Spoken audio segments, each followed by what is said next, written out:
রাজ্যব্যাপী নব যুবযাত্রার কর্মসূচি ব্যাপক সাড়া পরিলক্ষিত হচ্ছে। চলতি মাসের 20 তারিখ থেকে গোটা ত্রিপুরা রাজ্যের শাসক দলের যুব সংগঠন ত্রিপুরা প্রদেশ যুব মোর্চা বিশেষ নব যুবযাত্রা শুরু করেছে। এই নব যুবযাত্রা সাবরুম থেকে ধর্মনগর পর্যন্ত রাজ্যের প্রতিটা প্রান্তরে যুবজনদের সংগঠিত করার পাশাপাশি বিশেষ বার্তা নিয়ে এগিয়ে চলেছে। আজ উদ্বেলিত নব যুবযাত্রাটি কল্যাণপুরে এসে পৌঁছলে যুব মোর্চা কল্যাণপুর মণ্ডলের তরফ থেকে ব্যাপক সমারোহ সহ স্বাগত জানানো হয়।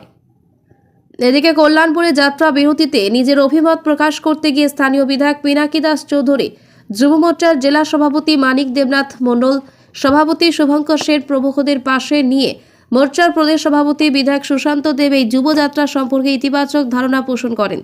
শ্রীদেব দাবি করেন, গোটা রাজ্যকে নেশামুক্ত রাজ্য হিসেবে গড়ে তোলার লক্ষ্যমাত্রা সহ ত্রিপুরা রাজ্যকে সর্বশ্রেষ্ঠ রাজ্য হিসেবে গড়ে তোলার লক্ষ্যকে সামনে রেখেই এই নব যুবযাত্রা রাজ্যের বিভিন্ন